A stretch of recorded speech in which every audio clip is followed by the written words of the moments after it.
इस टॉपिक में हम थ्री वेरिएबल के मैप के बारे में पढ़ते हैं, जिसमें हम एसओपी फंक्शन का सिंप्लीफिकेशन करेंगे।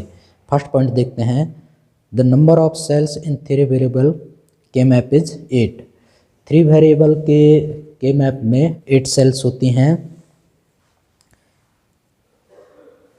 इसके मैप में ए, बी और सी 3 वेरिएबल हैं। ए की वैल्यू इस पूरे रो के लिए 0 है। यहाँ ए की वैल्यू इस पूरे रो के लिए 1 है। इस कॉलम के लिए बी सी की जो वैल्यू है 0 0 है। इस कॉलम के लिए बी सी की वैल्यू 0 1 है। इस कॉलम के लिए बी और सी की वैल्यू 1 1 है। इस पूरे कॉलम के लिए बी और सी की वैल्यू 1 0 है। तो हम एक चीज़ ध्यान रखते हैं कि मीन टर्म्स में वेरिएबल का जो प्रोडक्ट होता है उसको 1 किया जाता है। तो ए, बी और सी की जो वैल्यू है यहाँ 0 है इस सेल के लिए। तो तीनों वेरिएबल का बार करके जो है आपस में गुणा कर देते हैं, जो प्रोडक्ट बनेगा वो 1 के बराबर होगा। जैसे कि ए की वैल्यू 0 है तो ए बार कर दिए, बी की वैल्यू 0 है तो बी बार कर दिए, सी की वैल्यू 0 है तो सी बार कर दिए, तो इनका प्रोडक्ट जो है 1 के बराबर आएगा। इसी प्रकार से इसमें इस वाले सेल के लिए ए की वैल्यू 0 है, बी की वैल्यू 0 है और सी की वैल्यू 1 है। तो ए का बार कर दिए, बी का बार कर दिए और सी में बार नहीं किए और आपस में प्रोडक्ट कर दिए। तो ए का बार डॉट बी का बार डॉट सी, इसका भी फंडामेंटल जो प्रोडक्ट है वो 1 के बराबर है। इसी प्रकार से जो है प्रत्येक सेल जो है एक मीन टर्म्स को प्रदर्शित कर रहा है और जिनका जो फंडामेंटल प्रोडक्ट है सभी वेरिएबल्स का वो 1 के बराबर है। के मैप को इस तरीके से भी प्रदर्शित किया जाता है, जैसे यहाँ 3 वेरिएबल ए, बी, सी हैं। ए बार इस पूरे रो को प्रदर्शित कर रहा है, ए इस पूरे रो को प्रदर्शित कर रहा है, बी बार सी बार इस पूरे कॉलम को प्रदर्शित कर रहा है, बी बार सी इस पूरे कॉलम को प्रदर्शित कर रहा है, बी सी इस पूरे कॉलम को प्रदर्शित कर रहा है, बी सी बार इस पूरे कॉलम को प्रदर्शित कर रहा है। यहाँ देखते हैं ए बार यहाँ से आया, बी बार सी बार यहाँ से है, तो इनका जो प्रोडक्ट है ये एक मिन टर्म्स को प्रदर्शित कर रहा है। इसी प्रकार से इसमें देखते हैं ए बार इधर से रो साइड से और B bar C column side से, तो इन तीनों का जो प्रोडक्ट है वो भी एक मिन टर्म्स को प्रदर्शित कर रहा है। तो ए बार बी बार सी बार को M0 से प्रदर्शित करते हैं, ए बार बी बार सी को M1 से प्रदर्शित करते हैं, ए बार बी सी बार को M2 से प्रदर्शित करते हैं, ए बार बी सी को M3 से प्रदर्शित करते हैं।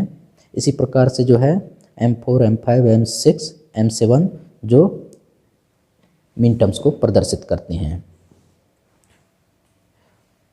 प्रत्येक मीन टर्म्स के इक्विवेलेंट जो है प्रत्येक सेल में हम डेसिमल नंबर प्रदर्शित कर देते हैं। इस चीज़ को याद कर लीजिएगा। इस ए बार बी बार सी बार मतलब 0, ये 0 के बराबर है, इस सेल में 0 प्रदर्शित कर देते हैं। और यहाँ ए बार बी बार सी जो 1 के बराबर है तो इस सेल में 1 प्रदर्शित कर देते हैं। ए बार बी सी बार जो 2 के बराबर है तो इस सेल में 2 प्रदर्शित कर देते हैं।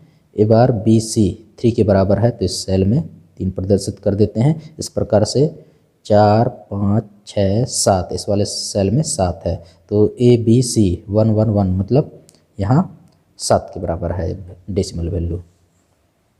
नेक्स्ट पॉइंट देखते हैं, number of possible grouping of 8 adjacent mean terms 1। अगर इस के मैप के सभी सेल्स में अगर 1 उपस्थित हैं तो एडजेसेंट वंस की जो है बड़ी से बड़ी ग्रुप बनेगी और वो मैक्सिमम जो बड़ी ग्रुप बनेगी वो 8 की बनेगी और इसकी संभावना सिर्फ 1 ही होगी।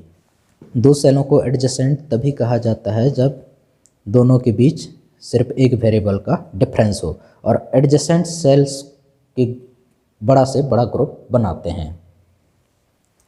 नेक्स्ट पॉइंट देखते हैं, number of possible grouping of 4 adjacent mean terms 6।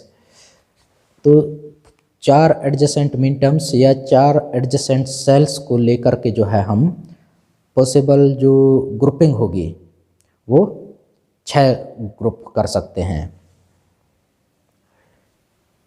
इसका मतलब ये है कि 4 एडजेसेंट सेल को लेकर के जो है हम 6 पॉसिबल ग्रुपिंग कर सकते हैं।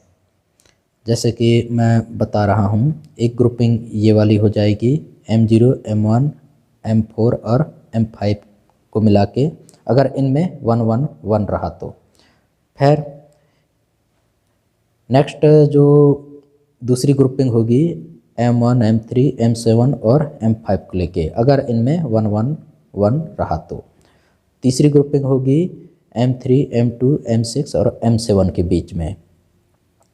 चौथी ग्रुपिंग होगी M2, M6, M0 और M4 के बीच में, अगर इनमें 1 रहा तो।